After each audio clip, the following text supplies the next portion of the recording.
அத்தனை பேரும் அல்லும்படி 6 முதல் 60% வரை ஆடி தள்ளுபடியுடன் சூப்பர் சரவணா ஸ்டோர்ஸ். ஆச்சி மசாலா எந்த சமையலும் ருசி தேடும் ரகசியம் 20 ரூபாய். 2M சினிமாஸ் டி பிக்சர்ஸ் தயாரிப்பில் தயால் பத்மநாபன் இயக்கத்தில் வெற்றி நடிக்கும் லட்சுமிகாந்தன் கொலை வழக்கு ஜூலை 10 முதல் திரையரங்குகளில். இந்த குழந்தை போனா இன்னொரு குழந்தை பெத்துப்போம், எங்களுக்கு விஜய் பார்க்கிற சந்தர்ப்பம் கிடைக்காதுன்னு சொன்னாங்களா இல்லையா? இதை விட ஒரு கேவலமான ஸ்டேட்மெண்ட் தமிழ்நாட்டுக்கு தேவையா?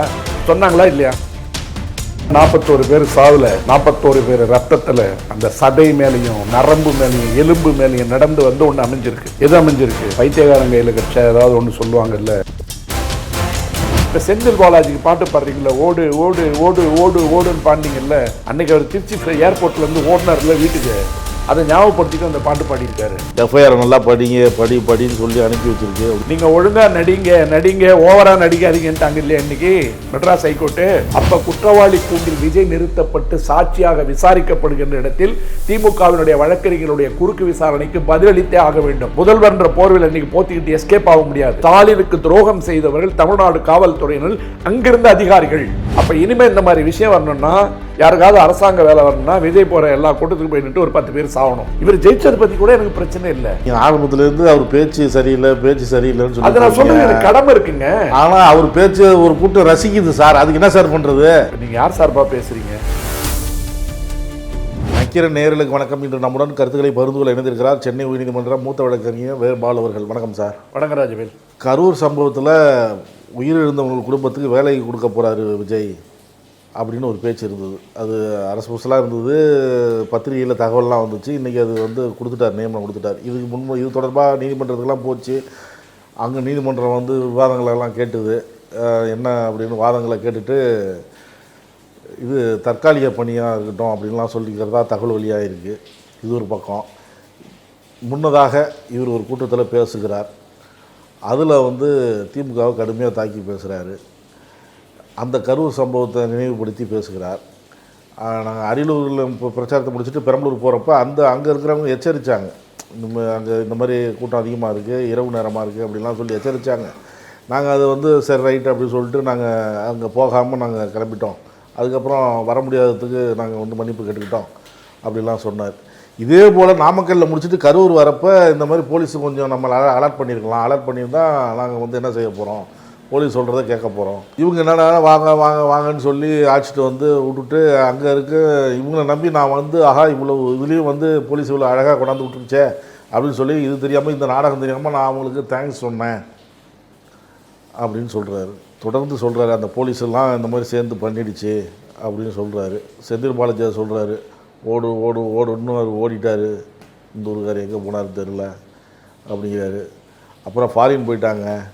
ஐயோ நான் ஸ்டாலின் சாரை சொல்லலை, இன்னொருத்தரை சொன்னேன், சிங்கப்பூர் போயிட்டார் அவரை சொன்னேன் அப்படின்லாம் சொல்கிறாரு. லஞ்சம் ஊழலாம் கிடையாது நாட்டில், நீங்கள் தைரியமாக போங்க, லஞ்சம்லாம் கொடுக்க முடியாது, என் அண்ணன் என் தம்பி இருக்கிறாருன்னு சொல்லுங்கள் அப்படின்லாம் சொல்கிறாரு. எப்படி பார்க்குறீங்க இந்த பேச்சை? ராஜவேல், எப்போ பார்த்தாலும் எப்படி பார்க்குறீங்கன்னு கேட்குறீங்க. எனக்கு கண்ணெல்லாம் மூடிக்கலாமான் இருக்கு, காதை மூடிக்கலாமான் இருக்கு, வாயை திறக்காமல் இருக்க முடியல. மகாத்மா காந்தி சொன்ன மாதிரி குரங்கா இல்லாமான்னு கூட பார்க்குறேன் நான். அதாவது வைரமுத்து ஒரு கவிதை எழுதினார் ஒரு காலத்தில். குழந்தை கையில் கத்தி, குரங்கு கையில் பூமாலை, இந்தியன் கையில் ஓட்டுன்னு எழுதியிருப்பார். அந்த மாதிரி குழந்தை கையில் கிடைஞ்ச கத்தி, பைத்தியகாரன் கையில் கிடச்சா ஏதாவது ஒன்று சொல்லுவாங்கல்ல, அந்த மாதிரி தமிழன் கையில் கிடச்ச ஓட்டு இருக்குது பாருங்கள், இன்றைக்கி நாறிக்கிட்டு இருக்குது. மக்கள் தீர்ப்பு நீங்கள் இந்த மாதிரி சொல்லக்கூடாதுல்ல. 1,70,00,000 மக்கள் தீர்ப்பு, 1,87,00,000 மக்கள் தீர்ப்பு, மீதி 3.5 கோடி போடல. அது என்ன தீர்ப்பு? எப்போவுமே பெரும்பான்மையாக ஒரு ஆட்சிக்கு வந்துட்டால் அவர் தான் முதல்வர். அதில் சட்டப்படி எந்த விதமான கருத்து வேறுபாடும் இல்லை. புராணத்தில் ஒரு கதை இருக்குது தெரியுமா உங்களுக்கு? ஒரு குடும்பத்தில் ஒருத்தனை அழிச்சிட்டு அந்த குடும்பத்தை காப்பாற்றினா ஒருத்தன் செத்து போகலாம். ஒரு ஊரில் ஒரு குடும்பத்தை அழிச்சு அந்த ஊரை காப்பாற்றலான்னா ஒரு குடும்பம் அழியலாம். ஒரு நாட்டை காப்பாற்றணுன்னா ஒரு ஊரே அழிஞ்சாலும் பரவாயில்ல அப்படின்னு ஒரு கதை சொல்லுவாங்க மேற்படி கும்பல். அந்த மாதிரி 41 பேர் சாவில், 47 பேர் மரணத்தில், 41 பேர் ரத்தத்தில், அந்த சதை மேலேயும் நரம்பு மேலேயும் எலும்பு மேலேயும் நடந்து ஒன்று அமைஞ்சிருக்கு. எது அமைஞ்சிருக்கு? ஒரு காட்டாட்சி அமைஞ்சிருக்கு. அதுதான் அவர் என்ன சொல்கிறாரு, அவங்களுக்கெல்லாம் என்ன தெரியும், பேசக்கூட தெரியாது அந்த குழந்தைக்கு. அந்த ஆர்டிக்கல் ஏதாவது ஆட் வந்ததுன்னா அதில் விஜய் ஃபோட்டோ இருக்கும், விஜய் மாமான்னு சொல்லும். பேசக்கூட தெரியாது, டிவியில் பார்த்துட்டா விஜய் மாமான்னு சொல்லும். அந்த அளவுக்கு உள்ள குழந்தைங்கள்லாம் இப்படி பண்ணிட்டாங்க அப்படிங்கிறாரு. முதல்ல ஒரு விஷயத்தை நம்ம தெளிவாக பேசிட்டு உள்ளே போகலான்னு நினைக்கிறேன். நான் ஒரு வழக்கு விசாரணையில் இருக்குது, சிபிஐ விசாரணையில் இருக்குது. அந்த வழக்கில் குற்றச்சாட்டு உங்கள் மேலே சாற்றப்பட்டிருக்கு. உங்களை சார்ந்தவர்கள் முதல் தகவல் அறிக்கையில் குற்றவாளிகளாக சேர்க்கப்பட்டிருக்காங்க. புலன் விசாரணை நிலுவையில் இருக்குது. நான் முதல்ல வழக்கறிஞர் தான் பேசிடுறேன், அப்புறம் மற்றதாக பேசுகிறேன். புலன் விசாரணை நிலுவையில் இருக்குது. நீங்கள் உச்சநீதிமன்றத்துக்கு போய் வாங்கிட்டு வந்த சிபிஐ கையில் புலன் விசாரணை நிலுவையில் இருக்கும்போது உச்சநீதிமன்றத்தால் அமைக்கப்பட்ட சிறப்பு புலனாய்வு குழு விசாரணையை நடத்திட்டு இருக்கு. இதுக்கு நடுமத்தில் தேர்தல் நடந்து நீங்கள் முதல்வராக வந்திருக்கீங்க. முதல்வராக நீங்கள் அங்கே போகிறதுக்கு உங்களுக்கு எல்லா விதமான அனுமதியும் உண்டு, அதை யாரும் தடுக்கவும் தேவையில்லை. ஆனால் போன இடத்தில் நிலுவையில் இருக்கிற ஒரு வழக்கை பற்றி புலன் விசாரணை முடியாத நிலைமையில், குற்றச்சாட்டுகள்லாம் பதிவாகாத நிலையில் மீண்டும் மீண்டும் அதை பேசிக்கொண்டிருப்பது என்பது ஒரு அவமானகரமான செயல். ஒரு அடிப்படை அரசியல்வாதி கூட செய்ய முடியாத ஒன்றை விபத்தின் காரணமாக முதல்வரான ஒருத்தர் பேசிக்கிட்டு இருக்கிறது அந்த உயரத்துக்கு கொண்டு போய் வச்சாங்க பாருங்க. யார்? ஒரு கூட்டம். அந்த கூட்டத்தையும் சேர்த்து இவர் அவமானப்படுத்துகிறார். நீங்கள் ஒரு புலன் விசாரணை நடந்துகிட்டு இருக்கிற இடத்துல இன்னும் என்ன காரணம்னே தெரியல. உங்களை சிபிஐ நீங்கள் தான் குற்றவாளி இல்லை, எதுக்கு உங்களை கூப்பிட்டு விசாரித்தாங்க? இப்போ செந்தில் பாலாஜிக்கு பாட்டு பாடுறீங்களா, ஓடு ஓடு ஓடு ஓடு ஓடுன்னு பாடினீங்கல்ல, அது என்னன்னு புரியலையா உங்களுக்கு? அன்றைக்கி அவர் திருச்சி ஏர்போர்ட்லேருந்து ஓடினார்ல வீட்டுக்கு, அதை ஞாபகப்படுத்திட்டு அந்த பாட்டு பாடியிருக்காரு. செந்தில் பாலாஜி நீதிமன்றத்துக்கு போகிறாரு. உங்கள் தரப்பு வாதத்தை நீங்கள் வைக்கிறீங்க, அவங்க தரப்பு வாதத்தை கேட்குறாங்க இல்லையா? இது முன்ஜாமீனுக்கு ஏற்ற மனு என்று முன்ஜாமீன் அளிக்கப்பட்டு காவல் நிலையத்தில் கையெழுத்து போட்டு கொண்டிருக்கின்ற செந்தில் பாலாஜி ஓடி போயிட்டாருன்றீங்க. ஏவாவேலு சிங்கப்பூரில் போய் படுத்துக்கிட்டாருன்னு கிண்டல் பண்ணுறீங்க. ஏவாவேலு சிங்கப்பூர் போனதுக்கு பிற்பாடு அந்த வழக்கு விசாரணைக்கு தடை கோரிய வழக்கில் நீங்கள் போட்டு இந்த லுக் அவுட் நோட்டீஸ் இருக்குல்ல, அந்த லுக் அவுட் நோட்டீஸுக்கும் சேர்த்து தடை கொடுத்துருக்கு உயர்நீதிமன்றம். லுக் அவுட் நோட்டீஸுக்கு எப்போ தடை கொடுத்துட்டாங்களோ அவர் எங்கே வேணால் போகலாம், எங்கே வேணால் வரலாம். நீங்கள் சம்மன் கொடுத்துருக்கிறதுக்கு அவர் என்றைக்கு வேணால் விசாரணைக்கு வரலாம். அடிப்படை அரசியல் அறிவு, சட்ட அறிவு இதெல்லாம் கேட்டுட்டு போய் பேசணும். செந்தில் பாலாஜிக்கு கொடுத்தாச்சு, ஆன்டிசிபேட்டரி பெயிலில் முன்ஜாமீன் கொடுத்தாச்சு. அதுவும் சென்னை திருவள்ளிகளில் காலை மாலை அவர் கையெழுத்து போட்டுக்கிட்டு இருக்காரு. யார் ஓடினது? அன்னைக்கு பின்னங்கால் புடர்லிப்படல ஓடினது யார்? 72 மணி நேரம் வெளியில் வராமல் பதுங்கிக்கிட்டு வீரவசனம் பேசுனது யார்? உங்கள் ஆளுங்க வெளியில் வராமல் நிர்மல்குமார்லேருந்து புஷி ஆனந்த் வரைக்கும் எங்கே இருந்தாங்க? ஆதவர்ஜன் ஏன் பென்ட்ரைவ்லாம் தூக்கிட்டு டெல்லிக்கு ஓடினார்? உங்களை சுப்ரீம் கோர்ட்டில் போய் பெட்டிஷன் போட சொன்னது யார்? நான் எல்லாத்தையும் விட்டுறேங்க. ஆஸ் எ லாயர் நான் கேள்வி கேட்குறது, புலன் விசாரணை நிலுவையில் இருக்கும்போது ஒரு முதல்வர் இதை பேசக்கூடாது. இதை சிபிஐ கண்டனம் தெரிவிக்கணும். சிபிஐக்கு திமுக இது சார்பாக இன்னொரு மனுவை கொடுக்கணும்.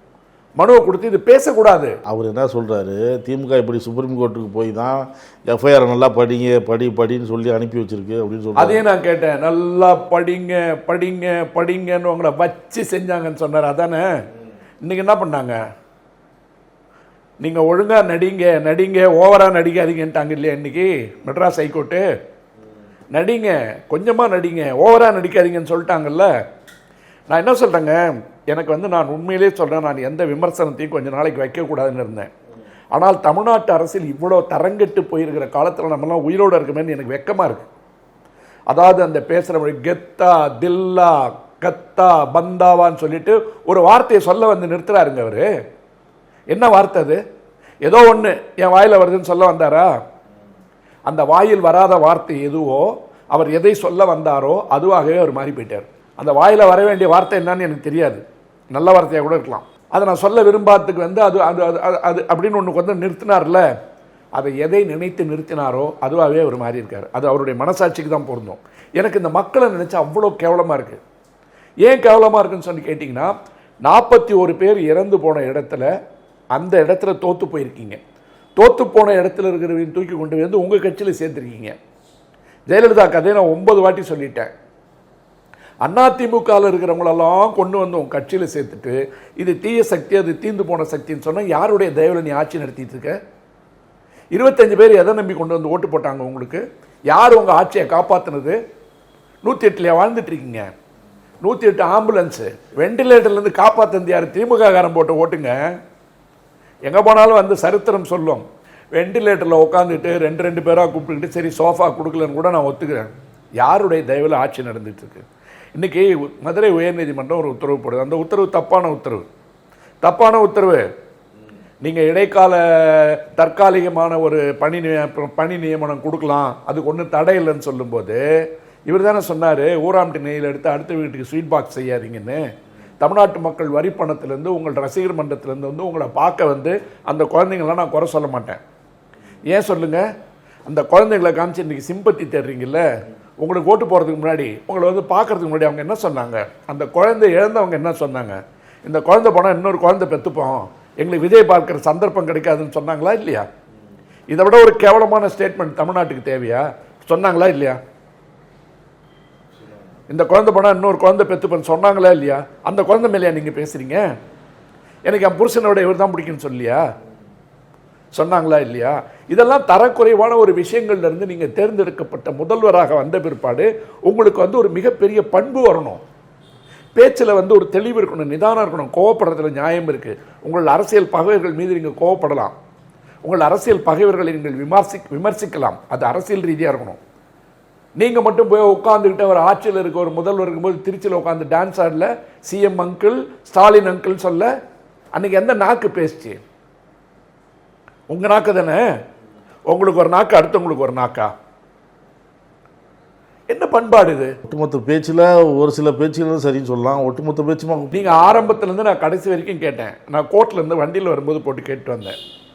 எனக்கு தனிப்பட்ட விரோதம்னா நான் யார் மேலேயுமே வச்சுக்க மாட்டேன். இல்லைங்கிறாரு, ஊழல் இல்லைங்கிறாரு.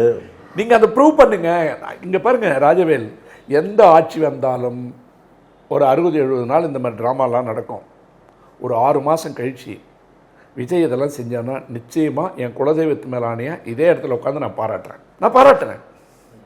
நான் நிறைய வாட்டி சொல்லியிருக்கேன், அந்த மனசு உண்டு. நான் ஏன் பொறுக்காமல் கோவப்படுறேன்னு சொன்னீங்கன்னா, உங்களுக்கு ஒரு உயர்ந்த இடத்த கொடுத்த பிற்பாடு அந்த பதவியை நீங்கள் அலங்கரிக்கிற மாதிரி பாருங்கள். உங்களால் அது அழகுபட வேண்டும், அது ஆடம்பரம் செய்யப்பட வேண்டும். அசுத்தமாக்காதீங்க.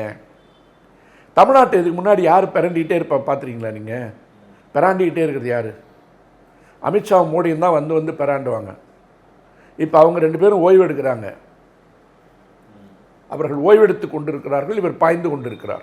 அவங்க வேலையை தான் இவர் செய்கிறார். யாருடைய ஆசீர்வாதத்தில் இது நடக்குது? யாரும் சொல்லிக் கொடுக்க மாட்டான். நான் ஸ்கிரிப்ட் எழுதுறேன், பெண்டிங் இன்வெஸ்டிகேஷனில் வந்து பெண்டிங் கேஸை பற்றி பேசக்கூடாது, புலன் விசாரணை இருக்குது, இது வந்து இன்வெஸ்டிகேஷனை பாதிக்கும் அப்படின்னு சொல்ல மாட்டாங்களா? இன்னும் கேட்டால் இந்த 41 பேருக்கோ எத்தனை பேருக்கோ 32 பேருக்கோ வேலை கொடுத்துருக்காங்கல்ல, அதுவே ஒரு கரப்ஷன். பர்ச்சேசிங் தி விட்னஸ், சாட்சிகளை கலைப்பது, தடயங்களை அழிப்பது, அவர்களை பேசாமடந்தைகளாக்குவது, ஊமைகளாக்குவது. எப்படி இன்றைக்கி உங்கள் கையில் ஆட்சியில் இருக்கும்போது அவங்க வந்து இருக்கிறதெல்லாம் வந்து பேசுவாங்க கோர்ட்டில். PW1, PW2, PW3, அரசு சாட்சி 1, அரசு தரப்பு சாட்சி 2ன்னு போடுறாங்கல்ல. எவன் கோர்ட்டுக்கு வருவான்? யார் வரப்போறா கோர்ட்டுக்கு? சிபிஐ கையில் அது ஏன் போச்சு? சிபிஐ என்பது ஒரு மத்திய புலனாய்வு நிறுவனம், அது ஒரு நேர்மையான விசாரணை நடக்கின்ற நம்பிக்கையில் தானே கொடுத்தது. 1 வருஷம் வரப்போகுதுங்க, ஸ்டேட்டஸ் ரிப்போர்ட் கூட கொடுக்கல. நான் தொடர்ந்து பேசிகிட்டு இருக்கேன். வெறுப்பு எல்லாத்தையும் ஒரு ஓரமாக வச்சுக்கிட்டு நியாயம் வெளியே வரட்டும். செந்தில் பாலாஜி செய்ததாக இருந்தாலும் கூட அந்த படக்காட்சிகளிலிருந்து அதை கொண்டு வந்து தமிழ் மக்களுக்கு முதல்வர் விஜயா நீங்கள் அதை காட்டுங்க. நான் எழுந்து நின்று கை தட்டுறேன் உண்மையாக இருந்ததுன்னா. Subjecting to digital forensic investigation 2 பக்கமும்.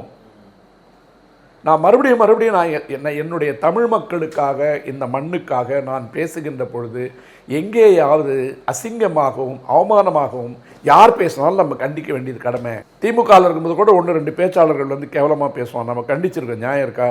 ஞாபகம் இருக்கா? பேசியிருக்கோம். அப்படி வந்து பேசும்போது என்னன்னு கேட்டிங்கன்னா, உங்களுக்கு வந்து ஒரு உயர்ந்த இடத்த கொண்டு போய் உட்கார வச்சிருக்கும் போது நீங்கள் வந்து நான் என்ன கேட்குறேன்னு கேட்டிங்கன்னா, உங்களுடைய ரசிகர்கள், உங்களை பார்ப்பதற்காக வந்தவர்கள், உங்களுக்காக உயிரிழந்தவர்கள், அந்த இடத்துல நீங்கள் நிற்காமல் ஓடிப்போனது என்பது மறைக்க முடியாத வரலாறு கூட. நீங்கள் எத்தனை வாட்டி அதை வந்து நீங்கள் மூடி மழுப்பினாலும், அதுக்கு 1000 காரணங்கள் சொன்னாலும், இன்றைக்கி மறுபடியும் போய் என்ன சொல்கிறீங்க? இந்த இடத்துல இப்படி நடந்ததுக்கெல்லாம் யார் காரணம்ன்றது நான் சொல்ல முடியும்னு நீங்கள் சொல்கிறீங்கல்ல, அப்போ நீங்கள் சிபிஐ முன்னாடி ஆஜராகி வெளிப்படையாக என்னெல்லாம் காரணன்றதை வந்து டெப்போஸ் பண்ணி அதை 164 ஸ்டேட்மெண்ட்டை ரெக்கார்ட் பண்ணணும் உங்கள் சாட்சியிலேருந்து நீங்களே மாறாத அளவுக்கு. அப்போ குற்றவாளி கூண்டில் விஜய் நிறுத்தப்பட்டு சாட்சியாக விசாரிக்கப்படுகின்ற இடத்தில் திமுகவினுடைய வழக்கறிஞர்களுடைய குறுக்கு விசாரணைக்கு பதிலளித்தே ஆக வேண்டும். முதல்வர்ன்ற போர்வில் இன்னைக்கு போத்திக்கிட்டு எஸ்கேப் ஆக முடியாது. உங்களுக்கு தகவல் தெரிஞ்சால் சொல்ல வேண்டியது கடமை, ஒரு சாதாரண மனிதனுடைய கடமை. நீங்கள் திசை திருப்பதிலே இருக்கிறீங்க. திமுகவே சதி செஞ்சதா இருக்கட்டும், அதை வச்சு ஆட்சிக்கு வந்துட்டீங்கல்ல. அப்போ புலன் விசாரணையை சீக்கிரம் முடிச்சு சார்ஜ் ஷீட் போட சொல்லுங்கள். இதை விட உங்களுக்கு அரசியல் தீர்வு ஏதாவது கிடைக்குமா? ரொம்ப ஃபேராக பேசுவோமா? செந்தில் பாலாஜி தான் செஞ்சார், ஸ்டாலின் தான் சொன்னார், உதயநிதிக்காக தான் செஞ்சார், காவல்துறை பூரா ஒத்துழைச்சது. இதானே அவருடைய தியரி. சிபிஐ சீக்கிரம் சார்ஜ் ஷீட் போட்டு அதில் மெட்டீரியல் இருந்துன்னு வச்சிங்களேன், ட்ரையலில் வந்து உண்மையான குற்றவாளி வந்து தண்டிக்கப்படுவான்ல. இதை வச்சு நீங்கள் இன்னொரு 35 வருஷத்துக்கு முதல்வராக இருக்கலாம். ப்ரூவ் ஆகிடுது இல்லை, சாகர வரைக்கும் முதல்வராக இருக்கலாம். அந்த வாய்ப்பையை நீங்களே வந்து உருவாக்க மாட்டேங்கிறீங்க.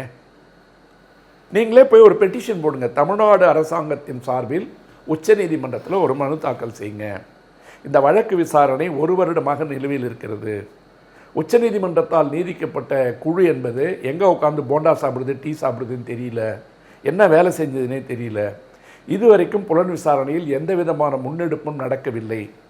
நாங்கள் நிரபராதிகள், குற்றவாளிகள் அல்ல என்பதை தமிழ்நாட்டு மக்களுக்கு நாங்கள் சொல்ல வேண்டும். ஆகவே இந்த வழக்கு விசாரணையை 6 மாத காலத்திற்குள் முடிக்க வேண்டும். பெட்டிஷன் போடுங்க. எல்லாம் உங்களுக்கு சாதகமாக இருக்குல்ல. எவனும் சாட்சி சொல்ல வரப்போகிறது இல்லை. அந்த குடும்பத்திலேருந்து கேட்கும்போது தானே சொல்லுவாங்க எந்த கூட்டத்தில் எப்படி மாட்டிக்கிட்டாங்க, எப்படி நசுக்குனாங்க, தண்ணி இல்லாமல் எங்கே செத்து போனாங்க, பாக்கெட் தண்ணி கூட இல்லாமல். இன்றைக்கி மட்டும் எல்லாம் பாக்கெட்டில் போட்டு கொடுக்குறீங்களே, எந்த காசுலேருந்து கொடுக்குறீங்க? ஸ்வீட்டு, கூல்ட்ரிங்க்ஸு, பிஸ்கட்டு எல்லாம் இன்றைக்கி வச்சு கொடுக்குறீங்கள, இன்றைக்கி எதை வச்சு கொடுத்தீங்க? தனிப்பட்ட முறையில் உங்கள் கட்சியிலேருந்து கொடுத்ததாக கூட நான் ஒத்துக்கிறேன், கணக்குப்படி இருக்கலாம், நான் தெரியாமல் சொல்லக்கூடாது. கட்சியிலேருந்து கொடுத்ததாவே நான் எடுத்துக்கிறேன். அது அன்றைக்கி கொடுத்துருந்தா இந்த அளவுக்கு முண்டி அடித்து செத்துருக்க மாட்டான்ல. நான் என்ன சொல்கிறேன், விஜய்க்கு வந்து அவர்களை துன்பத்திற்கு ஆளாக்க வேண்டும், நசுக்க வேண்டும், அந்த இடத்துல சம்பவம் நடக்க வேண்டும் என்ற எண்ணம்லாம் இருந்திருப்பதற்கு உண்டான வாய்ப்புகள் இல்லை, சந்தர்ப்பமும் இல்லை. ஆனால் உங்கள் தாமதம் காரணமாக, அளவுக்கு மீறிய ஆர்வம் காரணமாக, ரசிக மனப்பான்மையின் காரணமாக, உங்கள் முகத்தை பார்க்க வேண்டும் என்று முண்டி அடித்து கொண்டு வந்த மக்கள் என்பவர்கள் எதிர்பாராத கூட்டத்தில் நசுங்கி செத்து போனார்கள் என்பது உண்மை. ஆனால் அதற்கு காரணமாக வேண்டுமென்றே தாமதமாக வந்து அந்த கூட்டத்தை கூட்டியதன் காரணமாக உங்கள் மேலே விசாரணை செய்யப்பட வேண்டும். அதற்கு தான் ட்ரோன் ஷாட்லேருந்து எல்லாம் வந்தாகணும்னு தொடர்ந்து பேசிகிட்டு இருக்கேன். அப்போ ஒரு விசாரணை நிலுவையில் இருக்கும்போது நீங்கள் மாட்டுக்கு போய் ஒரு ஸ்டேட்மெண்ட் எப்படி பேசலாம்? கோர்ட் வந்து சொல்லுது, இப்போ நீங்கள் வந்து வேலை கொடுக்குறேன்னு சொல்கிறீங்க. இது 100-200 வீடியோ வந்துருச்சு இல்லை, ஒன்று கூடமா பார்க்க மாட்டீங்க? என்ன கேட்குறாங்க? தகுதி தேர்வு எழுதி காலம் காலமாக வேலைவாய்ப்பு அலுவலகங்களில் காத்து கிடந்து கொண்டிருக்கின்ற, வருடக்கணக்கில் வாழ்க்கை இழந்து கொண்டிருக்கின்ற மக்களுக்கு நீங்கள் சொல்ல போகிற செய்தி என்ன? நாளைக்கு வந்து ஒரு ரசிகர் மன்ற கூட்டத்துக்கு வந்து செத்து போயிட்டான்னா ஏற்கனவே அவங்க குடும்பம் ஒவ்வொன்றுக்கும் 35 லட்சம் 40 லட்சம் பணம் போயிருக்குங்க. 20 லட்சம் ரூபாய் இவர் கொடுத்தது, 10 லட்சம் தமிழ்நாடு அரசாங்கம் கொடுத்தது, காங்கிரஸ் 2 லட்சம் கொடுத்ததுன்னு நினைக்கிறேன். அப்போ தனிப்பட்டவர்கள் எல்லாரும் கொடுக்கும்போது கிட்டத்தட்ட 30-35 லட்சம் ரூபாய் எல்லாருக்கும் கொடுத்தாங்க அந்த குடும்பங்களுக்கு. Compensation has been already given. இது கம்பேஷனேட் கிரவுண்டு. கம்பேஷனேட் கிரவுண்டுன்றது என்பது கருணை அடிப்படையில் நீங்கள் அரசாங்க வேலை எப்படி தூக்கி கொடுப்பீங்க? தற்காலிகமான வேலை அப்படின்னு கொடுக்கலான்னு சொன்னால் அதுக்கு காத்துட்டு இருக்கிற எத்தனை லட்சம் பேர்? அப்போ இனிமேல் இந்த மாதிரி விஷயம் வரணும்னா, யாருக்காவது அரசாங்க வேலை வரணும்னா விஜய் போகிற எல்லா கூட்டத்துக்கு போயிட்டு ஒரு 10 பேர் சாகணும். அவனே போய் என்ன பண்ணிக்கணும், உடன்கட்டை ஏறுற மாதிரி செத்து போகணும். அப்போ விக்ரவாண்டியில் செத்து போனவனுக்கு, திருச்சியில் கொஞ்சம் பேர் செத்து போனான் அவனுக்கு, தஞ்சாவூரில் பைக்கில் கீழே வந்து செத்து போனான் விக்னேஷ்னு ஒரு பையன் அவனுக்கு, இதெல்லாம் என்ன வருது? என்ன முன்னுதாரணம் இது? அப்புறம் நீங்களே தானே சொல்கிறீங்க ஊராவுட்டு நெய் எடுத்து ஸ்வீட் பாக்ஸ் செய்யாதீங்கன்னு. நீங்கள் என்ன பண்ணியிருக்கீங்க? அரசாங்க நெய்யை எடுத்து ஸ்வீட் பாக்ஸ் செய்யல, அரசியல் பண்ணிட்டு இருக்கீங்க. எது அரசியல்? பிணத்தின் மீது நடத்தப்படுவது அரசியலா? நீங்கள் குற்றச்சாட்டு வைங்க, உங்களுக்கு முழு உரிமை இருக்குது. அதாவது திமுக தான் இந்த சதி பண்ணிச்சுன்னு சொல்கிற முழு உரிமை இருக்குது. Please bring some materials out. ஏதாவது ஒன்று கொண்டு வாங்க. கேட்டால் வழக்கு நிலுவையில் இருக்குன்னு தானே சொல்வீங்க. வழக்கு நடக்கும்போது சொல்லுவீங்கல்ல, வழக்கு நிலுவையில் இருக்கும்போது நீங்கள் எப்படி நேராக போய் குற்றச்சாட்டு சொல்கிறீங்க? திமுக என்ன பண்ணுதுன்னு எனக்கு தெரியலங்க. அதாவது சில இடங்களில் எல்லா இடங்கள்லையும் வந்து அரசியல் செய்கிறாங்க பார்த்தீங்களா, அதை வந்து தாவேகா கரெக்டாக செஞ்சிட்டு இருக்கு. ஆனால் அரசியல் செய்ய வேண்டிய இடத்தில் கூட அரசியல் செய்யாமல் தான் திமுக இன்னைக்கு அனுபவிச்சுட்டு இருக்கு. நான் முன்னாள் முதல்வர் ஸ்டாலின் மீது மிகுந்த கண்டனத்தோடு தான் இந்த நிகழ்ச்சியை ஆரம்பிக்கணும்னு நினச்சேன். எதை நீங்கள் செய்யணுமோ அதை செய்யாமல் விட்டீங்க. அன்றைக்கி ஏமா வந்து உங்களுக்கு அட்வைஸ் பண்ணான்னு எனக்கு தெரியல. அரெஸ்ட் தேவையே இல்லைங்க, அரெஸ்ட் பண்ணிருக்கணும் அவசியமே இல்லை. எல்லாரும் பேசுகிறாங்க ஜெயலலிதா மட்டும் இன்றைக்கி இருந்திருந்தால் நிலைமையே வேறேன்னு சொல்லிட்டு. ஜெயலலிதா இருந்தால் என்ன நடக்கட்டும் நான் சொல்லட்டுமா? தமிழ்நாட்டில் 3 பேர் அரசியலுக்குள்ளே வந்திருக்க மாட்டாங்க, 3 பேர் அரசியலே பேசியிருக்க மாட்டாங்க. யாரு? விஜய். இன்னொருத்தர் அண்ணாவையும் பெரியாரையும் கேவலமாக பேசிகிட்டு இருந்தார்ல, அவர் ஐபிஎஸ். இவங்க 3 பேரும் தமிழ்நாட்டில் காலே வச்சிருக்க மாட்டாங்க. அப்புறம் அவங்க கொடியேற்றுறது, கத்துறது, கூப்பாடு போடுறதெல்லாம் கால் தமிழ்நாட்டில் பட்டிருக்காது. திமுக காரனா இல்லாதனுடைய விளைவு இது. இது வன்முறை அல்ல. ஏன் இதெல்லாம் தூண்டுறீங்க? ஒரு மிக மிக அற்புதமான ஒரு இடத்துல கொண்டு போய் தமிழ்நாட்டு மக்கள் உங்களை உட்கார வச்சிருக்கான். அது 1000 குறை சொல்லுங்க, தேர்ந்தெடுக்கப்பட்டு வந்துட்டீங்க, அறுதி பெரும்பான்மை இல்லை, அந்த இடத்துல தொங்கிட்டு இருக்கீங்க. செக் வச்சிட்டாங்கல்ல இன்னைக்கு மத்தியானம். அங்கே ஆடின ஆட்டத்துக்கு சொன்னீங்கல்ல, படி படி படி படின்னு உங்களுக்கு நச்சு செஞ்சாங்கன்னு சொன்னேன்ல.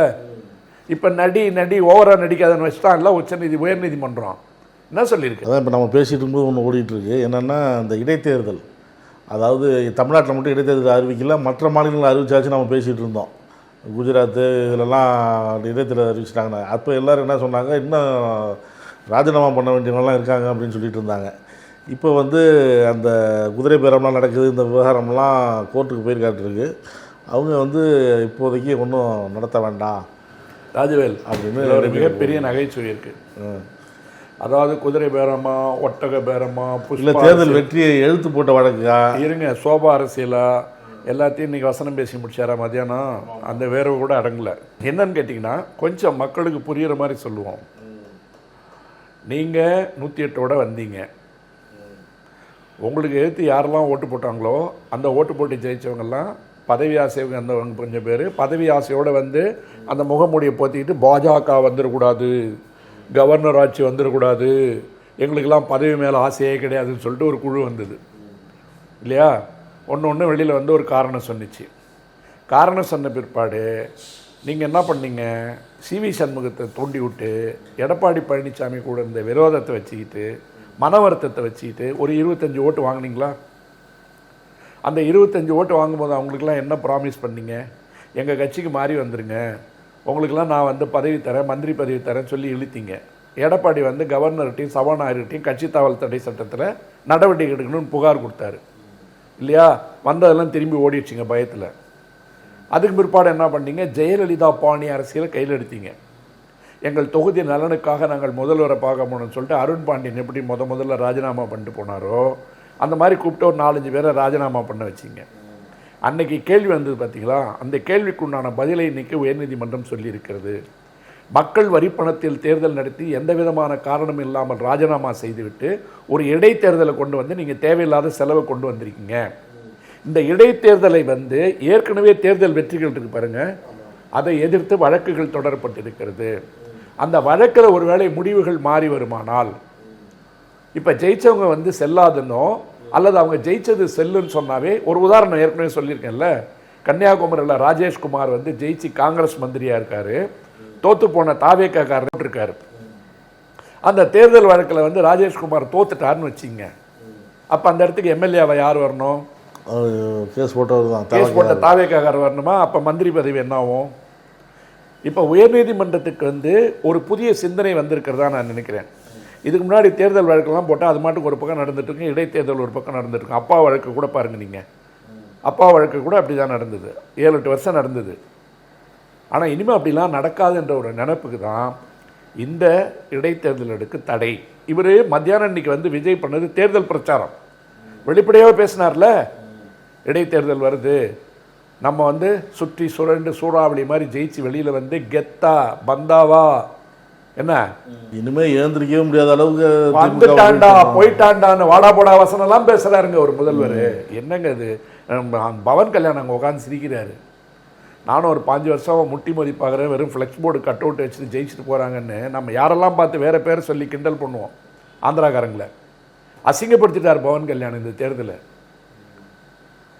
கெட்டவா வாடா போடான்னு பேசினாரா இல்லையா? இன்னைக்கு வந்துட்டாண்டா இவன் பேசினாரா இல்லையா? இதெல்லாம் ஒரு முதல்வர் வாயிலிருந்து வர பேச்சா? என்ன சொல்லுது உயர்நீதிமன்றம்? இந்த திருச்சி கிழக்கு உள்பட 4 தொகுதிகளுக்கு இடைத்தேர்தல் நடத்த தடை. இதில் மதுராந்தகமும் தாராபுரமும் அந்த பெட்டிஷனில் போடலையான்னு தெரியல, அது 2 நிற்கிது. அப்போ உங்களுக்கு 5 தொகுதிக்கு வந்து இடைத்தேர்தல் நடத்த தடைன்னா நீங்கள் அந்த இடத்த இப்போ ஃபில் பண்ண முடியாது.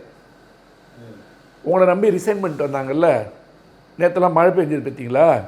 இன்றைக்கி நைட்டு மழை பெஞ்சதுன்னா மழையில் போய் அழுவாங்க. சார்லி சாப்பின் கதை தான் நான் சொன்ன மாதிரி அடிக்கடி சொல்லுவேன். அப்புறம் தான் அழறது வெளில தெரியாது. மழையில் நின்றுட்டு விஜயபாஸ்கர்லாம் ஓன்னு அழுவணும். எம்ஆர் விஜயபாஸ்கர்லாம் அவர் தானே இன்றைக்கி வாள் கொடுத்தாரு. அதை வாழை வச்சு கீழ்ச்சிட்டாங்க. நேராக போங்க, மறுபடியும் சுப்ரீம் கோர்ட் போங்க, இதுக்கு ஸ்டே வாங்கணும். சுப்ரீம் கோர்ட் என்ன செய்யும் தெரியாது. அப்போ என்ன நீதிமன்றம் சொல்ல வருது? அது தலைமை நீதிபதி அமர்வு. தலைமை நீதிபதி அமர்வு என்ன சொல்லுதுன்னு கேட்டிங்கன்னா, மக்கள் மீது மீண்டும் இடைத்தேர்தலை திணிக்க முடியாது. தேர்தல் வழக்கினுடைய முடிவு வேறு விதமாக வரும் என்று சொன்னால் ஒரு தொகுதிக்கு 2 சட்டமன்ற உறுப்பினர்கள் இருக்கின்ற நிலைமையை அனுமதிக்க முடியாது. இப்போ ஆடின ஆட்டம் என்னாச்சு? மத்தியானம் ஆடினீங்கல்ல, அதுக்கு உடனே இன்றைக்கே வந்து செக்மேட் வந்துருச்சு. அதாவது ராஜவேல், நான் என்ன சொல்கிறேன், மனித வாழ்க்கை என்பது ஏற்ற இறக்கங்கள் கொண்டது. இங்கே வந்து பார்த்திங்கன்னா ஒரு மனிதனுடைய வாழ்க்கையும் அல்லது ஒரு இயக்கத்தினுடைய வாழ்க்கையாக இருந்தாலும் சரி, எல்லாமே தலைகீழ் மாற்றங்களுக்கு உண்டானது. காலையில் என்ன நடக்கின்றதை படுக்கும்போது நம்ம தீர்மானிக்க முடியாது. இங்கே எதுவுமே நிரந்தரம் இல்லை. இதைவிட ஆணவமாக, இதைவிட அகங்காரமாக, இதைவிட மக்களை கேவலமாக பேசியவர்கள்லாம் இன்றைக்கி பேச முடியாமல் வீட்டில் உட்காந்துருக்காங்க. உங்களை ஜோசப் பேஜேன்னு சொன்னவங்க கூட அவர்களுக்கே காலம் வந்து கணக்கெழுதி பாடம் நடத்தி இருக்கிறது. கொஞ்சம் நிதானம், கொஞ்சம் பக்குவம், கொஞ்சம் நாகரிகம், வார்த்தைகளில் அடக்கம். அடக்கம் அமரருள் உய்க்கும் தான் சொல்லியிருக்கான். தீயினால் சுட்ட புண் உள்ளாரும் ஆறாதே நாவினால் சுட்ட வடு. உங்களுக்கு அவ்வளவு பகையும் வன்மமும் இருந்தால் வீடு தேடி போய் எங்க ட்ராமா போட்டு வரீங்க? எதுக்கு போறீங்க? அதில் இருக்கிற மாண்பு மற்றதில் இருக்கணும் இல்லை? என்ன இதில் உங்களுக்கு பெரிய சந்தோஷம் வந்துட போகுது? தீரா பகை என்ன? அப்படி இது ஒரு சித்தாந்தம், அது ஒரு சித்தாந்தம், இது ஒரு கோட்பாடு, அது ஒரு கோட்பாடு. இந்த கோட்பாட்டை வென்று இன்னொரு கோட்பாட்டு உள்ளே வந்திருக்கு, அவ்வளோதானே? இந்த கோட்பாட்டை வென்று இன்னொரு கோட்பாடு உள்ளே வந்திருக்கு. இப்போ நீங்கள் திராவிடத்துக்கு சம்பந்தம் இல்லைன்னு சொல்லுவீங்களா? அப்புறம் எதுக்கு அண்ணா பேரை சொல்கிறீங்க? எல்லாத்தையும் கிண்டல் பண்ணிட்டு பேர் எடுக்கிறீங்கல்ல. தாய்மாமன் சீருன்னு சொல்கிறீங்கல்ல, குழந்தைங்களை வச்சு ஓட்டு கேட்குறீங்கல்ல, மாமா மாமா விஜய் மாமான்னு இன்றைக்கும் பேசுனீங்கல்ல, அந்த குழந்தைங்கள்லாம் செத்து போனதுக்கு காரணமாக இருந்தாங்கன்னு சொல்கிறீங்கல்ல. ஒரு அரசியல் கட்சி சொல்லுது அத்தனை பேருடைய மரணத்திற்கும் காரணம் உங்களுடைய தாமதம்னு சொல்லுது. நீங்கள் என்ன சொல்கிறீங்க? சதி கோட்பாடுன்னு சொல்கிறீங்க. இரண்டையும் தீர்மானிக்க வேண்டியது யார்? நீதிமன்றம். சாட்சிகளுடைய அடிப்படையில், கிடைக்கின்ற ஆவணங்களுடைய அடிப்படையில், ஒளிப்படங்களுடைய அடிப்படையில், எல்லாத்தையும் எங்கே கொண்டு போய் அழிச்சிங்கன்னு தெரியல. சிபிஐ தான் சொல்லணும். இந்த நாட்டினுடைய மத்திய புலனாய்வுத்துறைக்கு மனசாட்சி இருக்குமானால், ஒன்றிய அரசுக்கு மனசாட்சி இருக்குமானால், தமிழ்நாட்டின் மீது இருக்கின்ற வன்மத்தை மறந்து விடுங்கள். தமிழ் மக்கள் மீது இருக்கின்ற வெறுப்பில் இருந்து வெளியே வாங்க. உண்மையான சம்பவம் என்ன நடந்தது என்பதை இந்த புலனாய்வு விசாரணையை நேரடியாக விசாரித்து மக்கள் முன்னால் சொல்லுங்கள். திராவிட முன்னேற்ற கழகம் அதற்கு காரணமாக இருக்கும் என்பது நிரூபிக்கப்பட்டால் அதிகபட்ச தண்டனை என்னவோ அதை கொடுங்க. போட்டிருப்பது பொய் வழக்கு என்று சொன்னால் அவர்களுக்கு உண்டான பாடத்தை நீங்கள் புகட்டுங்கள். அதுதான் மக்களுக்கு செய்கிற நல்லது. இல்லைனா நீங்கள் தமிழ்நாட்டை தீவாகவே வச்சுட்டு இருக்க போறீங்கன்னு அர்த்தம். இங்கேருந்தே தீவெட்டிங்களை உருவாக்கி அந்த தீவெட்டியை வச்சே தமிழ்நாட்டை கொளுத்தி இங்கேருந்து எரியிற நெருப்பில் குளிர் காயாதீங்கயா. ஏதாவது ஒன்று செய்யுங்க. இல்லைன்னா எங்களை கொண்டு போட்டுருங்க, இலங்கையில் போட்டவன மாதிரி. என்ன பாவம் பண்ணோம்? ஏன் எங்கள் மக்களை வச்சே எங்களை கொல்றீங்க? உங்களால் முடியாத ஏன் அடுத்தவனை வச்சு காரியத்தை சாதிக்கிறீங்க? சாதாரண வழக்கிலேயே வந்து ரொம்ப சிறப்பாக செயல்படுறாங்க போலீஸ் அப்படின்லாம் சொல்கிறோம்ல. இப்போ இந்த குதிரை பேர வழக்கு எடுத்துக்கங்க. இதில் செந்தில் பாலாஜி பேசினார், அவர் சகோதரர் பேசினார், இந்த நட்சத்திர ஹோட்டலில் பேசுனாங்க, இத்தனை பேர் பேசுனாங்க அப்படின்லாம் ஆதாரம் இருக்குது அப்படின்லாம் கோர்ட்டில் வாதம் வைக்கிறாங்கல்ல. அந்தளவுக்கு நாங்கள் துருவி விசாரிச்சிட்டோம் அப்படிலாம் சொல்லி. இப்போ சிபிஐ இவ்வளோ தூரம் வெளிப்படையாக இப்போ நிறைய பேர் பேசுகிறாங்க, இந்த சம்பவத்தை பற்றி பேசுகிறாங்க, இப்போ இந்த மாதிரி வேலையை கொடுக்கறத பற்றி பேசுகிறாங்க. இந்த மாதிரி வழக்கு இருக்கும்போது ஒரு அமைச்சர் இந்த மாதிரி பொது வெளியில் ஒரு மேடையில் இந்த மாதிரி பேசுகிறாரு. இந்த விஷயங்கள்லாம் சிபிஐக்கு தெரியாமல் இருக்குமா? இல்லை அது ராஜவேலு, அதாவது அவங்களுக்கு வேலை கொடுக்குறதுன்றது அரசாங்கத்தினுடைய கொள்கை முடிவு. அது நீதிமன்றம் தான் முடிவு எடுக்கணும். அதுக்கு இன்றைக்கி ப்ரிலிமினரியாக வந்து அதுக்கு குறையில்லைன்னு சொல்லிட்டாங்க. அது சப்ஜெக்ட் டு சேலஞ்ச் ஃபர்தர். இல்லை நம்ம அது கொள்கை முடிவு அவங்க கொடுத்துட்டு போகட்டும், அதை பற்றி யாரும் எதுவும் சொல்ல வரல. ஆனால் இந்த மாதிரி கொடுக்கும்பொழுது வழக்கு இப்படி இருக்கும்பொழுது இது மாதிரி கொடுக்கலாமா அப்படிலாம் வாதம் வந்து இந்த மாதிரிலாம் பேசிகிட்டு இருக்காங்கல்ல. இதெல்லாம் சிபிஐ கவனத்துக்கு போகும். இப்போ சாதாரண வழக்கிலேயே எங்களுக்கு இந்த தகவல் கிடச்சிதுன்னு விசாரணைக்கு தானாக விசாரணைக்கு வந்து நடவடிக்கைலாம் எடுக்குது, இல்லை போலீஸ் வந்து எடுக்குது போகுது. இப்போ இந்த குதிரைப்பேர வழக்கிலே செந்தில் பாலாஜி துரத்துது, அசோக் அவங்களுக்கு சகோதரர் துரத்துது. அப்படிங்கும்போது சிபிஐ இது போன்ற வழக்குகளில் கவனம் செலுத்தாமல் இருக்கா, இல்லை அவங்களுக்கு தெரியாமல் இருக்கா? நேரடியாக குறை சொல்ல விரும்பலை. அது வந்து இந்தியாவினுடைய மிக அதிகமான நம்பகத்தன்மை இருப்பதாக காட்டிக்கொள்ளுகின்ற ஒரு புலனாய்வு அமைப்பு. அந்த அமைப்புக்கு அந்த விசாரணை துரிதமாக விரைவாக முடித்து சாட்சிகளை கூண்டிலேற்றி என்ன நடந்தது என்பதை தமிழ்நாட்டு மக்களுக்கு சொல்ல வேண்டிய கட்டாயம் ஒன்று இருக்குது. இல்லைனா விஜய் வந்து நாளைக்கு நினைவு சின்னம் கொண்டு வர போகிறார் இல்லையா கரூரில், அந்த நினைவு சின்னம் என்பது நிரந்தர கருப்பு சின்னமாக மாறிடும் தமிழ்நாட்டு அரசியல் வரலாற்றில். நான் ஆரம்பத்திலே சொன்னது தானே, விஜய்க்கு வந்து அந்த கூட்டத்தில் போனால் செத்து போவாங்கன்ற எண்ணம்னா சத்தியமாக இருந்திருக்காது. ஆனால் அதற்கு காரணமான கூட்ட நெரிசல், அதற்குண்டான தாமதம், அந்த தாமதத்திற்குண்டான காரணம், அங்கு படப்பிடிப்பு நடந்ததா இல்லையா, இதையெல்லாம் யார் சொல்லணுங்க? ஆதாரங்களுடைய அடிப்படையில் சிபிஐ வந்து அதை நிரூபிக்கணும். கைப்பற்றப்பட்ட பொருட்கள் இருக்குது பாருங்கள், மகசர் மூலமாக கைப்பற்றப்பட்ட பொருட்கள், மெட்டீரியல் ஆப்ஜெக்ட்ஸ் என்று சொல்லப்படுகின்ற எம்ஓ, கொண்டு வரப்பட்டிருக்கின்ற தரவுகள், ஆவணங்கள், கைப்பற்றப்பட்ட ட்ரோன்கள் யாருன்றதுன்னே எனக்கு தெரியல. ட்ரோன் நான் அடிச்சுக்கிறேன். இவ்வளோ பேசுகிறார்ல விஜய், கொஞ்சம் அவங்க டீமுக்கிட்டலாம் உட்காந்து கொஞ்சம் விசாரிக்க வேண்டியதானே. சாயந்தரம் 6 மணிக்கு மேலே ட்ரோன் பறக்கிறதுக்கு தடை இருக்கா இல்லையா இந்தியாவில்? எந்தெந்த ட்ரோனுக்கு பர்மிஷன் வாங்கணும்? அப்போ தாவேக்கா கட்சிக்காரன் அன்றைக்கி பறந்த 60 ட்ரோனுக்கும் வாங்கின லைசன்ஸ் இருக்குல்ல, ட்ரோன் ஆப்ரேட் பண்ணுறவனுக்கு லைசன்ஸ் வேணும், சர்டிஃபிகேட் வேணும்னு சொல்லியிருக்கேன்ல, அந்த டாக்குமெண்ட்டையாவது பப்ளிக்கில் கொடுங்களேன். அந்த ட்ரோனில் இந்த யூஐஎன் நம்பர்லாம் என்னன்னு கொஞ்சம் பப்ளிக்கில் கொடுங்களேன். இன்றைக்கி நீங்கள் கவர்மெண்ட்டு அரசாங்கத்தினுடைய உத்தரவை மீறி, ஒன்றிய அரசாங்கத்தினுடைய உத்தரவை மீறி பொது இடங்களில் மாலை 6 மணிக்கு மேல் ட்ரோன்கள் பறக்க தடை இருந்தும் 60 ட்ரோன்கள் பறந்துச்சுல்ல, அதில் பதிவு செய்யப்பட்ட காட்சிகளை ஒரு முதல்வராக கொண்டு வந்து இன்றைக்கி கரூர் போகிறீங்கல்ல, பெரிய பெரிய ஸ்க்ரீன் வச்சு போட்டு காமிங்கன்றண்ணா. இங்கே பாருங்கள், இதை வந்து நாங்கள் ஸ்கேனில் வச்சு பார்த்தோம். எல்லா டைரக்டர்லாம் கையில் இருக்கான்ல, ஃப்ரேம் பை ஃப்ரேம் எடிட் பண்ணி கொடுப்பான்ல இல்லையா, அதை கொண்டு வந்து பெரிய ஸ்க்ரீனில் போடுங்க. பெரிய ஸ்க்ரீனில் போட்டு இந்த காட்சியை பாருங்கள் மக்களே, இந்த இடத்துல இடுப்பைகள்றான் பாருங்கள் மக்களே, இவன் செந்தில் பாலாஜி மக்களுக்களே சொல்லுங்கள். நான் ஜனங்க நம்பிட்டு போகிறாங்க, நானே சொல்கிறேன். சரியாக பண்ணியிருக்காங்க, அற்புதமான எவிடன்ஸு, இதை டிஜிட்டலாக அழிக்க முடியாது, சைபர் எவிடன்ஸுக்கு இது போச்சுன்னா இதை அழிக்க முடியாது. நான் சொல்கிறேன், அந்த ஃபீல்டில் உட்காந்துருக்கேன்ல, உங்களுக்கு நான் ஹெல்ப் பண்ணுறேன். ஏன் வரல? எங்கே போச்சு? அதெல்லாம் போக வேண்டிய இடத்துல அங்கங்கே கொண்டு போய் வச்சுட்டு 6 மணிக்கு மேலே பறக்கக்கூடாதுன்னு இருக்கிற ஒரே ஒரு அடிப்படை கூட தமிழ்நாடு காவல்துறை ஏன் கை கழுவியது? ஸ்டாலினுக்கு துரோகம் செய்தவர்கள் தமிழ்நாடு காவல்துறையினர், அங்கிருந்த அதிகாரிகள், புலன் விசாரணையை கைவிட்டவர்கள் அவர்கள். 15 நாள் அவங்க கையில் இருந்தது. ஏன் வழக்க ஒழுங்காக புலன் விசாரணை செய்யலை? அப்புறம் சொல்லுவோம் விஜய் குற்றவாளியா இல்லையான்னு. நான் அதுக்குள்ளார கூட போகல. இந்த பக்கம் இருக்கிற என்ன மெட்டீரியல், இந்த பக்கம் இருக்கிற மெட்டீரியல்னா ரெண்டையும் நீங்கள் கொண்டு வாங்க சபைக்கு. பொதுமக்கள் தீர்மானிக்கிட்டோம், நீதிமன்றம் தீர்மானிக்கிட்டோம். நான் உடனே போய் இவங்க தான் சரியாக பண்ணாங்கன்னு சொல்ல. பொதுவாக உங்களுக்கு முட்டு கொடுத்தவன்லேருந்து, அன்றைக்கி முதல்ல குரல் கொடுத்த ஐபிஎஸ்லேருந்து, சீமான்லேருந்து, தமிழிசையிலேருந்து, எடப்பாடி வரைக்கும் சட்டம் தன் கடமையை செய்யணும்னு சொல்லவே இல்லை. சட்டம் தன் கடமையை செய்யட்டும் சொல்லவே இல்லை. தமிழ்நாடு காவல்துறையினுடைய ஃபெயிலியர்னு சொன்னாங்கல்ல, அந்த களங்கத்தை துடைப்பதற்காக தமிழ்நாடு காவல்துறை ஏன் அதை முன்னெடுக்கவில்லை? ஏன் முன்னெடுக்கவில்லை? ஒரு டிபார்ட்மெண்ட் மேல கரி பூசுறாங்க. அப்ப தமிழ்நாடு காவல்துறை மேல இருக்கிற நம்பிக்கை போகுமா போகாதா? எல்லா இடத்துலையும் என்ன சொன்னாங்க ராஜவேல்? சட்டம் ஒழுங்கு சரியில்லை, போதை மருந்து நடமாட்டம் அதிகமாயிடுச்சு, பாலியல் துன்புறுத்தல் அதிகமாயிடுச்சு. இன்னைக்கு 60 நாளில் எல்லாம் குறைஞ்சிருச்சா? 60 நாளில் எப்படி குறைக்க முடியும்? பல இந்த கேள்வி கேட்குறீங்கல்ல, அதே தான் எல்லாத்துக்கும். இந்த 60 நாளில் எல்லாத்தையும் ஊழல் ஒழிச்சிருவாரா? ஊழல் ஒழிக்கப்பட்டதாக பேசப்படுகிறது, எல்லாம் சரி செய்யப்பட்டு விட்டதாக நம்ப வைக்கப்படுகிறது. இன்னும் கொஞ்ச நாள் போகட்டும் தான் நான் சொல்கிறேன்.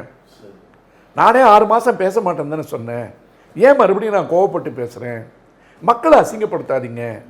உங்களுக்கு கொடுத்துருக்கிற ஒரு உயர்ந்த பதவியை அலங்கரிப்பதை விட்டுவிட்டு, ஆடம்பரமாக இருப்பதை விட்டுவிட்டு ஆபாசமான வார்த்தையை பேசுகிறீங்கல்ல, ட்ரெஸ்ஸை மட்டும் கோட்டு மாட்டிக்கிறீங்கல்ல நாகரிகமாக வெள்ளைக்கார மாதிரி.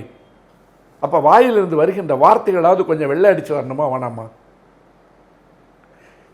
எவ்வளோ ஒரு தரக்குறைவான விமர்சனங்கள் போகும்போது எனக்கு நான் ஒரு 65 வயசாகுது.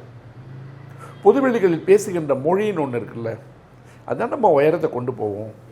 நீங்கள் நாளைக்கு நீங்கள் நல்லது செய்யும்போது நான் நான் எல்லாத்தையும் நான் மறந்துட்டு நான் பாராட்டணுமா வேணாமா? என்னுடைய பாராட்டு ஒன்றும் முக்கியம் இல்லை. நான் ஒரு சாதாரண ஒரு மனுஷன். என்ன மாதிரி எத்தனை பேர் இருப்பாங்க இல்லையா? நம்ம சினிமா காட்டியே எவ்வளோ நாளைக்கு வாழ்க்கையை ஓட்ட முடியும்? இன்னொருத்தர் கொடியோட கிளம்பியிருக்காராம் புதுசாக ஒருத்தர். யார் வேணாலும் வரட்டும் சார், என்னப்பா யார் வேணா வரட்டும்னா என்னங்க? நான் அங்கேருந்து மட்டும்தான் வரணுமா? ஏன்னா ஒரு கோர்ட்லேருந்து ஒருத்தன் வரக்கூடாதா? ஹாஸ்பிட்டல்லேருந்து ஒருத்தன் வரக்கூடாதா? ஐடிலேருந்து ஒருத்தன் ஏமா வருது? எல்லாருக்கும் இங்கே நீங்கள் தான் போனீங்கன்னா ரீல்ஸ் போடணும், ஷார்ட்ஸ் போடணும், லெகின்ஸ் போட்டு டான்ஸ் ஆடணும், எல்லாத்தையும் தான் கொண்டு போய் இதில் வச்சுட்டோமே நம்ம ஓடிடிலையும் சினிமாவிலையும். அவனை டிஜிட்டலில் அடிமையாக்கி, சினிமாவுக்கு அடிமையாக்கி, கேளிக்கைக்கு அடிமையாக்கி. நான் உண்மையிலே சொல்கிறேங்க, இனிமேல் ஏதாவது நிகழ்ச்சியில் பேசும்போது தமிழ்நாடு உலகத்திலேயே நாகரிகத்தினுடைய தொட்டில், நாங்கள் தான் அகநானூறு புறநானூறுலாம் படித்தவங்க, எங்களுக்கு இருக்கிற நாகரிகம் உலகத்திலே கீழடியிலையும் மேலடியில் இருக்குன்னா சத்தியமாக பேச மாட்டேன். நான் சினிமா கொட்டையில் உட்காந்துட்டு எழுந்து வராத ஒரு கும்பல் சீட்டி அடிக்கிறதுக்கிட்டே பிறந்தது. இதனுடைய வாழ்க்கையே இன்னும் கொட்டாயிலேருந்து வெளியில் வர்றதுக்கு 75 வருஷம் வரலன்னு தான் பேசணும். அதுதான் வரலாறு. அதான் சார், நடந்த சம்பவத்தெல்லாம் சொன்னீங்க. இப்போ அவ்வளோ கூட்டம் வந்ததுலாம் சொன்னீங்க. கரூர் சம்பவத்தை அப்போ நடந்தப்பையும் இன்றைக்கும் பார்த்தீங்கன்னா அவ்வளோ கூட்டம் இருக்குது. அப்போ விஜயை நம்பி இன்னமும் இருக்கிறாங்க அப்படின்னு தானே பொருள். அவர் இப்போ இன்றைக்கி இப்போ நேர்காணலில் இருக்கிறாங்க சில பேரை. அப்போ அவங்களும் என்ன சொல்கிறாங்க, விஜய் பக்கத்தில் இருக்கிறோம் நாங்கள் அப்படின்னு காட்டுறதுக்கு தான் நாங்கள் வந்திருக்கோம், நாங்கள்லாம் இருக்கோம் அப்படின்னு காட்டுறதுக்கு தான் நாங்கள்லாம் வந்திருக்கோம். முக்கியமான காமெடியை விட்டுட்டு நீங்கள் பேசிட்டீங்க. ஹைகோர்ட்டு ஸ்டே கொடுத்துருச்சு.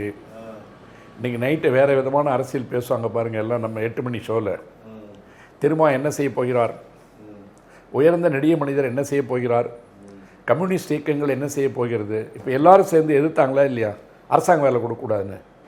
கம்யூனிஸ்ட் மட்டும் தான் எடுத்தாங்க, மற்றவங்களாம் ஆணை வழங்கிட்டார்ல. வெளியில் வாங்க, வெளியில் வாங்க. அது நேரடியான அரசியல், அதை எதிர்த்தீங்க, வெளியில் வாங்க. இன்றைக்கி மறுபடியும் உங்களுக்கு பவர் கூடிடுச்சு. ஏன்னா இன்னொரு 6 மாதத்துக்கு தேர்தல் நடக்கிறதுக்கு வாய்ப்பு இல்லை. அப்பப்போ இந்த கூட்டணி கட்சிகளுக்கு பவர் கூடும் இறங்கும். அதனால தான் நிரந்தரமாக நாமளே பவர் வச்சுக்கலாம்னு சில வேலைகளை அவர் செஞ்சார். அதுக்கு தாங்க அவர் மதியானம் பிரச்சாரமே பண்ணார். சாயந்தரமே மழை பெய்யணும் அவர் எதிர்பார்க்கலையே. இதுக்கு தான் சொல்லுங்க, எதுவுமே இங்கே நிரந்தரம் இல்லை. ரொம்ப ஃபிலசாபிக்கலாக யோசிச்சு அதுவும் பிரச்சாரத்தில் சொல்கிறாரு. எதுவுமே நிரந்தரம். அவரும் அதுவும் பிரச்சாரத்தில் சொல்கிறாரு, வெற்றி தோல்வி சகஜம், நியாயமான அரசியலை பண்ணுங்க அப்படின்னு அவரும் சொல்கிறாரு. அதை நீங்களும் பண்ணுங்கன்றண்ணா. பண்ணும்போது வார்த்தையை அடக்கி பேசுங்க. நீங்கள் வேற ஒரு மொழியை தயவு செய்து மக்களுக்கு கற்றுக் கொடுக்காதீங்க. இது ரோட்டில் வேற மாதிரி மாறிடும். என் கவலை அதுதான். இவர் ஜெயிச்சதை பற்றி கூட எனக்கு பிரச்சனை இல்லை, ஓட்டு போட்டிருக்கான்ல. நீங்கள் ஆரம்பத்திலேருந்து அவர் பேச்சு சரியில்லைன்னு சொல்லி அதை நான் சொல்லுங்க, எனக்கு கடமை இருக்குங்க. ஆனால் அவர் பேச்சு ஒரு கூட்டம் ரசிக்குது சார், அதுக்கு என்ன சார் பண்ணுறது? இப்போ நீங்கள் யார் சார்பாக பேசுகிறீங்க?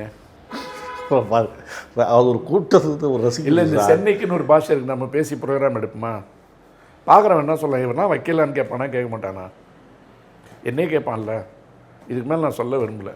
ஆரம்பத்துலேருந்து நீங்கள் அவருடைய பேச்சு, அதாவது அவர் உயரத்துக்கான பேச்சு இல்லைன்னு சொல்ல வரீங்க. ஒரு முதலமைச்சர் ஆகிட்டார், எலெக்ஷனுக்கு முன்னாடி வேறு ஒரு நடிகராக பேசினார், பிரச்சாரத்தில் பேசினார், அவர் ரசிகர்களை சந்தோஷப்படுத்துகிற மாதிரி பேசினார், அதெல்லாம் ஏற்றுக்கிட்டாலும் இப்போ அவர் முதலமைச்சர் ஆகிட்டார், மக்கள் ஒரு இடத்துல அவரை கொண்டாந்து வச்சுருக்கிறாங்க. அதனால் அந்த பதவிக்கு ஏற்ற மாதிரி அவர் பேசணும், ஒரு கண்ணியமாக பேசணும், மரியாதையாக பேசணும், ஒரு மற்ற இந்த நாளாந்தர பேச்சாளர்கள் மாதிரி பேச வேண்டாம் அப்படிங்கிற மாதிரி நீங்கள் உங்களுடைய அறிவுரையை சொல்கிறீங்க. ஐயோ, அது அறிவுரையே இல்லை, ஆதங்கம். சரி, ஆதங்கத்தில் சொல்கிறீங்க. ஆனால் அவர் ஸ்டைல் அதான் ஃபாலோ பண்ணிட்டு வந்துட்டு இருக்காரு. அவர் எப்போ அரசியல்னு நுழைஞ்சாரோ அதுலேருந்து இது வரைக்கும் அது ஒரு ஃபாலோ பண்ணிட்டு வந்துட்டு இருக்கிறாரு. இன்னொன்று அவர் இடைத்தேர்தலை மையப்படுத்தி பேசினார். அந்த அப்படிங்கிற மாதிரி ஒரு நடுவில் வருது. இடைத்தேர்தல் திமுக நிரந்தரமாக அழிக்கணும் அப்படிங்கிற மாதிரிலாம் பேசினார். அந்த இடைத்தேர்தலுக்காக தான் இங்கே வந்திருக்கிறாரு அப்படின்லாம் பேசுனீங்க. இப்போ அதுக்கேற்ற மாதிரி இந்த இடைத்தேர்தல் நடக்கக்கூடிய தொகுதிகள் 4களுக்கு ஒரு 5 தொகுதிகளுக்கு வந்து நிறுத்தணும், தேதி அறிவிக்கக்கூடாது அப்படின்னு அறிவிப்பு வந்திருக்குது. இது அவங்களுக்கே ஒரு ஷாக் ஆகிருக்கும். அதோடு மட்டும் இல்லை, இப்போ நீங்கள் சொன்னது இப்போ இந்த கூட்டணி கட்சிகளுக்கெல்லாம் திருப்பி பவர் வந்திருக்கும். இப்போ எல்லாருமே அப்படியே திமிரி ஏறிச்சு உட்காருவாங்க. அப்படியே இப்போ அடுத்த மாடல் சோஃபா வேணும் அதெல்லாம் திருப்பி உட்காந்துருக்கும். நடப்பு அரசியல் வரைக்கும் நீங்கள் பேசிட்டீங்க. ஆனால் ஒரு மாற்றிக்கணும்னு சொல்கிறீங்க. பார்ப்போம் எப்படி இருக்குன்னு. திமுகவும் இது எப்படி எதிர்கொள்ள போகுது அப்படின்னு தெரியல. கோர்ட்டும் சொல்லிட்டு அடிக்குது, இந்த பக்கம் ஒன்று அந்த பக்கம் ஒன்று சொல்லிட்டு அடிக்குது. பார்ப்போம் என்ன நடக்குதுன்னு. வாழ்க தமிழ்நாடு. நக்கீரன் டிவிக்கு சப்ஸ்கிரைப் செய்யுங்கள். உங்கள் ஆதரவே எங்கள் பலம். ஆசிரியர்களுக்கு நண்பனாகவும் மாணவர்களுக்கு ஆசானாகவும் திகழும் தேர்வு வழிகாட்டி. ஒவ்வொரு பாடத்திற்கும் அனுபவமிக்க ஆசிரியர்களின் துல்லியமான தெளிவான விடைகள். CNC இருக்கு, தேர்வு பயம் எதற்கு? இது தீரன் பப்ளிஷிங் ஹவுஸ் விற்பனை வெளியீடு.